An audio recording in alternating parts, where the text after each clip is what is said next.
আজকের ক্লাসে আমরা রিডিস্ট্রিবিউশনস অফ ইনকাম নিয়ে আলোচনা করব। কি হয় এটা?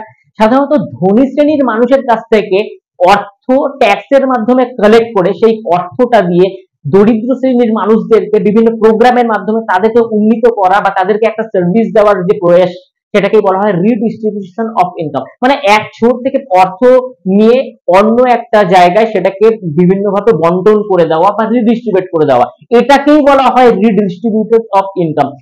চলো এক্সাম্পলস এর মাধ্যমে জেনে নিই। সাধারণত এলটিসিজি বা এসটিসিজি মানে লং টার্ম ক্যাপিটাল গেইন বা শর্ট টার্ম ক্যাপিটাল গেইনস, তো এই গেইনস এর মধ্যে 18% থেকে 30% ট্যাক্সের একটা স্ল্যাব ব্র্যাকেট থাকে, যেটা যে ধনী ব্যক্তিদের সেটা দিতে হয়, মানে লং টার্ম ক্যাপিটাল গেইনের ক্ষেত্রে বা শর্ট টার্মের ক্ষেত্রে। তো সেই গৃহীত অর্থটা নিয়ে সাধারণত লেস ডেভেলপমেন্ট বা পুয়ার কমিউনিটিজ অফ পিপলস যারা থাকে, তো তাদের বিভিন্ন প্রোগ্রামে সেই অর্থটাকে খরচ করা হয়। যেরকম হেলথ এন্ড হাইজিন হয়ে গেল, এডুকেশন হয়ে গেল, খাওয়ার নিরাপত্তা হয়ে গেল, এক্সেট্রা এক্সেট্রা। যেরকম আমাদের 80 কোটি ভারতীয়দেরকে ফ্রিতে চাল ডাল আটা ফ্রি রেশনিং এর মাধ্যমে দেওয়া হয়।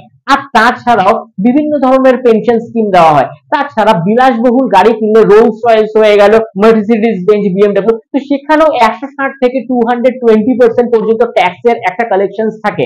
তো তাদের থেকে ট্যাক্স নিয়ে শিশু কল্যাণ বিভাগ বা চাইল্ড ডেভেলপমেন্ট প্রোগ্রামের মধ্যেও কিন্তু ইন্ট্রোডিউস করা হয়। তো এই ধরনের ইনকাম এক পক্ষ থেকে নিয়ে আরেক পক্ষে যখন খরচ করা হয় তাদের ডেভেলপমেন্টের ক্ষেত্রে, তখনই সেটাকে বলা হবে redistribution of income. Thank you.